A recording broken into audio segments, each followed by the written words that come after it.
رمضان الکریم رمضان الکریم رمضان الکریم بسم اللہ الرحمن الرحیم۔ السلام علیکم، ویلکم ٹو مائی چینل۔ امید کرتی ہوں آپ سب خیریت سے ہوں گے۔ اللہ تعالیٰ کی رحمت کو اپنی محدود عقل سے نہیں سمجھ سکتے۔ کبھی کبھی ہم کسی چیز کو شدت سے مانگتے ہیں، اس کے لیے راتوں کو جاگ کر رو رو کر دعائیں کرتے ہیں، لیکن وہ پوری نہیں ہوتی۔ ہمیں لگتا ہے کہ ہماری دعائیں قبول نہیں ہوئی، لیکن حقیقت میں اللہ تعالیٰ ہمیں اس چیز کے شر سے بچا رہا ہوتا ہے جو ہمیں دکھائی نہیں دیتا۔ ایک بہن کا کہنا ہے کہ میں نے 4 سال تک تہجد میں اللہ تعالیٰ سے 2 دعائیں کی۔ پہلی دعا، میرے والدین کے ساتھ میرے تعلقات بہتر ہو جائیں۔ میں جتنی بھی کوشش کرتی، ہمارے درمیان معمولی باتوں پر بھی جھگڑے ہو جاتے جو ختم ہونے کا نام ہی نہ لیتے۔ دوسری دعا، میں اس شخص سے نکاح کر سکوں جسے میں یونیورسٹی کے زمانے سے چاہتی تھی۔ میں نے اس کے ساتھ ایک روشن مستقبل کا خواب دیکھا تھا، لیکن سالوں گزر گئے اور کوئی جواب نہ آیا۔ وہ شخص جس سے میں محبت کرتی تھی ہمیشہ یہی کہتا کہ وہ محنت کر رہا ہے، بہتر مستقبل بنا رہا ہے، لیکن حقیقت میں کوئی عملی قدم نہیں اٹھا رہا تھا، صرف باتوں کے محل بنائے جا رہا تھا۔ وعدے ہو رہے تھے مگر وہی کھوکھلے، وہی بے بنیاد۔ آخرکار رمضان 2021 آیا اور اس نے رشتہ بھیجنے کی حامی بھر لی۔ میں بے حد خوش تھی کہ دل میں شکر ادا کیا کہ میری دعا قبول ہو گئی، لیکن میرے والدین وہ دیکھا جو میں نے نہیں دیکھا۔ ان کی نظر میرے جذبات سے ہٹ کر حقیقت پر تھی۔ وہ جانتے تھے کہ یہ شخص میرے لیے ٹھیک نہیں تھا، لیکن میں اندھی محبت میں سب نظر انداز کر رہی تھی۔ میری اور میرے والدین کی کشیدگی مزید بڑھ گئی۔ میں نے پورے رمضان تہجد میں اللہ تعالیٰ سے التجا کی، استخارہ کیا، استغفار پڑھا، اللہ سے سیدھا راستہ مانگا، اور پھر ایک دن حقیقت کھل کر سامنے آ گئی۔ وہ شخص محض ایک دھوکے باز تھا، ایک خود غرض انسان جو صرف اپنی مرضی چاہتا تھا۔ جب چیزیں اس کے مطابق نہ چلیں تو اس نے الٹا میرے والدین پر سنگین الزامات لگا دیے اور مجھے چھوڑ کر چلا گیا۔ استغفر اللہ، میں نے جسے اپنی دنیا سمجھا تھا وہ تو سراسر دھوکہ تھا، لیکن جب میں ٹوٹ کر بکھر گئی تو کسی نے مجھے تھاما، میرے والدین نے۔ تب مجھے سمجھ آیا کہ اللہ تعالیٰ نے میری پہلی دعا قبول کی اور مجھے دوسری دعا سے محفوظ کر لیا۔ اگر میں اس شخص سے شادی کر لیتی تو شاید میری زندگی عذاب بن جاتی۔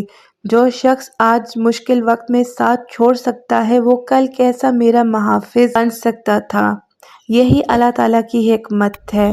کبھی کبھی جو ہمیں نامنظوری لگتی ہے وہ در حقیقت بہتر کی راہ ہوتی ہے۔ اللہ تعالیٰ کبھی کسی بندے کو اس کے حق سے محروم نہیں کرتا۔ اگر وہ کچھ روکتا ہے تو یقین جانیے وہ بہتر دے گا، لیکن ہمیں چاہیے کہ ہم استغفار کو اپنی زندگی کا حصہ بنائیں، کیونکہ استغفار وہ دعا ہے جو ہمارے تقدیریں بدل سکتا ہے۔ رسول پاک صلی اللہ علیہ وآلہ وسلم نے فرمایا، جو شخص کثرت سے استغفار کرتا ہے اللہ تعالیٰ اس کے ہر غم سے نکلنے کا راستہ بنا دیتا ہے، ہر تنگی سے نجات دیتا ہے اور اسے وہاں سے رزق عطا فرماتا ہے جہاں سے وہ گمان بھی نہیں کرتا۔ بس سیکھنے کی بات یہ ہے، اگر کوئی دعا فوراً قبول نہ ہو تو استغفار کریں، اللہ پر بھروسہ رکھیں۔ جو چیز آپ کے لیے لکھی ہے وہ آپ کو ضرور ملے گی، اور جو آپ کے لیے نہیں وہ لاکھ کوششوں کے باوجود آپ تک نہیں آئے گی۔ کبھی کبھی اللہ تعالیٰ کسی چیز سے ہمیں بچاتا ہے اور ہم سمجھتے ہیں کہ ہماری دعا قبول نہیں ہوئی، حالانکہ وہی اللہ تعالیٰ کی سب سے بڑی رحمت ہوتی ہے۔ تو آج سے عہد کریں، کثرت سے استغفار پڑھیں، اللہ پر بھروسہ رکھیں اور ہر حال میں الحمدللہ کہیں۔ اللہم لک الحمد علی کل حال۔ جو ہوتا ہے بہتر ہوتا ہے۔ اللہ تعالیٰ کی حکمت کو ہم اپنی عقل سے نہیں جان سکتے۔ کبھی کبھی جو کچھ ہم چاہتے ہیں وہ ہمیں نہیں مل پاتا اور ہم سمجھتے ہیں کہ شاید ہماری دعائیں قبول نہیں ہوئی، لیکن بعد میں جب وقت گزرتا ہے احساس ہوتا ہے کہ اللہ تعالیٰ نے جو کیا وہی ہمارے حق میں بہتر ہے۔ ایک بھائی کہتے ہیں کہ میں نے اللہ تعالیٰ سے دعا کی، یا اللہ میری نوکری ایک اچھی مشہور اور بڑی کمپنی میں لگ جائے۔ میری تعلیم مکمل ہونے کے بعد میں نے کئی جگہوں پر درخواستیں دیں، انٹرویوز دیے، لیکن ہر جگہ سے انکار ہو جاتا۔ میں اپنے دوستوں کو دیکھتا کہ وہ سب اچھی جگہوں پر کام کر رہے ہیں اور میں دن رات پریشان رہتا کہ آخر میرے ساتھ ایسا کیوں ہو رہا ہے۔ پھر ایک دن ایک بہت بڑی کمپنی میں نوکری کے لیے میرا انٹرویو ہوا۔ سب کچھ بہترین تھا، مجھے امید تھی کہ اب میری دعا پوری ہو جائے گی۔ میں نے تہجد میں دعائیں کیں، استغفار کیا، ہر ممکن عبادت کی تاکہ مجھے یہ نوکری مل جائے۔ چند دن بعد جواب آیا، ہم معذرت خواہ ہیں لیکن ہم کسی اور کو منتخب کر چکے ہیں۔ یہ پڑھ کر میرا دل ٹوٹ گیا۔ میں نے خود کو کمرے میں بند کر لیا، نہ کسی سے بات کی، نہ کھانا کھایا۔ میرے اندر صرف ایک ہی سوال تھا، یا اللہ کیوں؟ میں نے تجھ سے کتنی دعائیں کی، پھر بھی میری فریاد کیوں قبول نہ ہوئی؟ اللہ تعالیٰ کی رحمت کا پردہ ہٹتا ہے۔ چند ماہ بعد اچانک ایک خبر سننے کو ملی کہ وہی کمپنی جس میں جانا چاہتا تھا مالی مشکلات کی وجہ سے بند ہو گئی۔ وہاں کام کرنے والے میرے دوست بے روزگار ہو گئے اور سخت پریشانی میں آ گئے۔ یہ خبر سن کر میرے آنسو نکل آئے۔ آج مجھے سمجھ آیا کہ جس نوکری کے پیچھے میں دیوانہ ہو رہا تھا، اگر وہ مجھے مل جاتی تو میں بھی بے روزگار ہو جاتا۔ سبحان اللہ، اللہ تعالیٰ نے مجھے تباہی سے بچا لیا تھا۔ میں نے تہجد اور استغفار کو مسلسل اپنی زندگی میں جاری رکھا۔ چند دن بعد مجھے ایک اور کمپنی میں نوکری کی پیشکش ہوئی جو زیادہ بہتر تھی، کام کا ماحول بھی اچھا تھا اور سب سے بڑھ کر وہ کمپنی مستحکم تھی۔ تب میں نے اللہ تعالیٰ کا شکر ادا کیا کہ اس نے میری پہلی دعا قبول نہ کر کے مجھے بچا لیا۔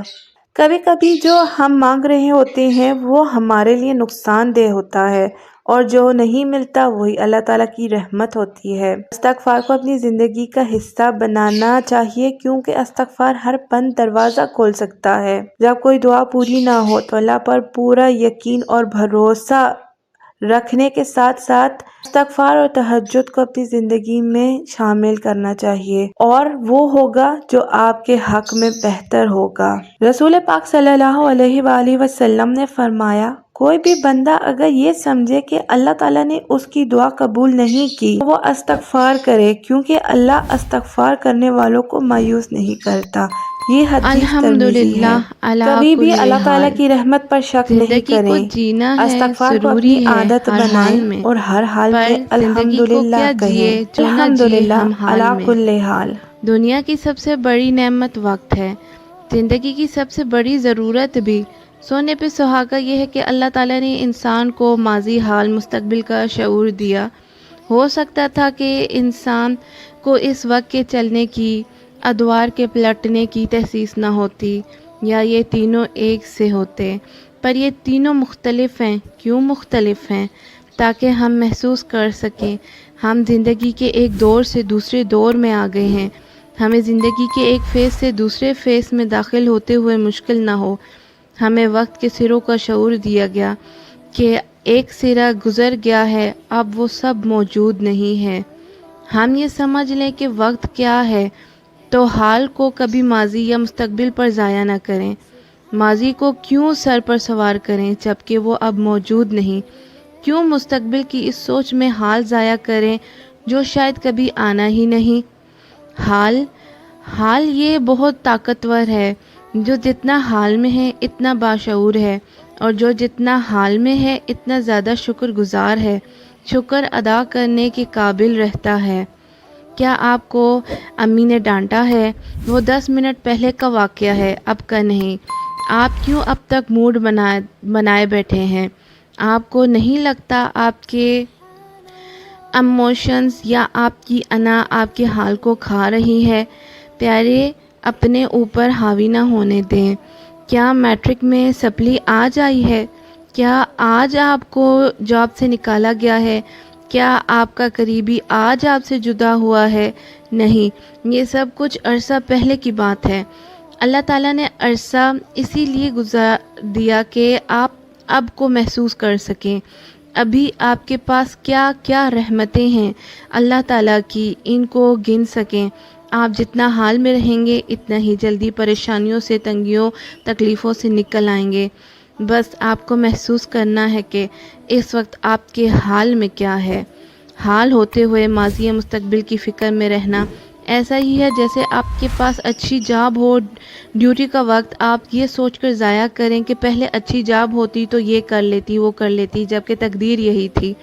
یا مستقبل کا سوچ کر کہ چند سال بعد 1,00,000-2,00,000 کی جاب ہوگی تو یہ اور یہ کروں گی، جبکہ آپ کی قسمت میں ہو سکتا ہے زندگی کا وہ وقت آنا ہی نہ ہو۔ ہم نے جب اپنی چادر سے زیادہ پاؤں پھیلانے کا سوچا ہی نہ ہو، مل جائے تو شکر کے جذبات اور نہ ملے تو جو مل رہا ہو اس پر دل مطمئن رہتا ہے۔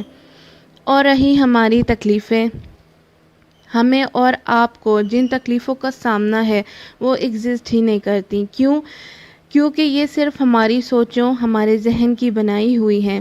تکالیف تو وہ تھیں جو انبیاء کرام نے جھیلیں، یا وہ پاکستان بنتے ہمارے آباء و اجداد جو کھو آئے، یا وہ فلسطینی جن کے گھر کا صرف ایک ہی فردار زندہ ہے، پر وہ بھی تو خوش ہیں۔ کیا آپ نے ان کے چہروں پر اطمینان اور مسکراہٹ نہیں دیکھی؟ یہ تکالیف اگر ہماری برداشت سے باہر ہوتی، ہم طبی موت مر چکے ہوتے۔